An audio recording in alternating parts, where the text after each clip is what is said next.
সাধারণ রান্না যখন অসাধারণ স্বাদ হয়। Welcome to my page Runa's daily life. একই মশলা দিয়ে রান্না, তবে এক একজনের রান্নার ধরনের ভিন্নতার জন্য স্বাদ ভিন্ন হয়। এই মোরগটি এসেছে নয়ন মামার ফার্ম থেকে। নয়ন মামা ফেসবুকে লেজ করা মোরগের ছবি দিয়েছিল। তার ছবির মোরগই হাতে বেশ কষ্ট করে কেটে ধুয়ে নিলাম। মুরগির রান মনে হচ্ছে ছোট খাসির রান।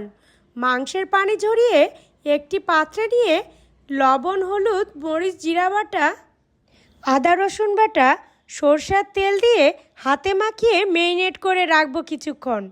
এবার কড়াইয়ে এলাচ, লবঙ্গ, দারচিনি, জয়ত্রী, শাহি মরিচ ভেজে ব্লেন্ডারে গুঁড়ো করে নেব। এবার কড়াইয়ে তেল দিয়ে পেঁয়াজ, দারচিনি, তেজপাতা দিয়ে বাদামি করে ভেজে মেরিনেট করা মাংস দিয়ে ভালোভাবে কষিয়ে নিতে হবে। কষানো যত ভালো হবে মাংসের স্বাদ তত বেশি হবে। এবার মাংসের স্বাদের জন্য গরম পানি দিয়ে ঢাকনা দিয়ে ঢেকে সেদ্ধ হওয়া পর্যন্ত অপেক্ষা করব। কষানোর পানি, সেদ্ধের পানি শুকিয়ে আসলে আবার খানিকটা পানি দিয়ে দেব। মশলার পানি শুকিয়ে আসলে যেই মশলাগুলো গুঁড়ো করে রেখেছিলাম সেটা দিয়ে দেব।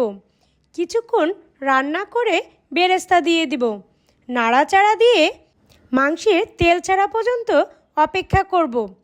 আর যখনই তেল ছাড়বে তখনই রান্না হয়ে গেল অসাধারণ স্বাদের দেশি মোরগ রান্না। এভাবে রান্না করলে স্বাদ ও ঘ্রাণ অন্যরকম হবে। দেখতে যতটা লোভনীয় দেখাচ্ছে, খেতেও দারুণ হবে। রান্নার সময় রান্নার ঘ্রাণ পুরো বাড়ি মো মো করছে। একবার হলেও এভাবে রান্না করে খাবেন, খেলেই বুঝতে পারবেন কতটা স্বাদ হয়েছে। রেসিপিটি ভালো লাগলে লাইক, কমেন্ট, শেয়ার দিয়ে পাশে থাকবেন প্লিজ।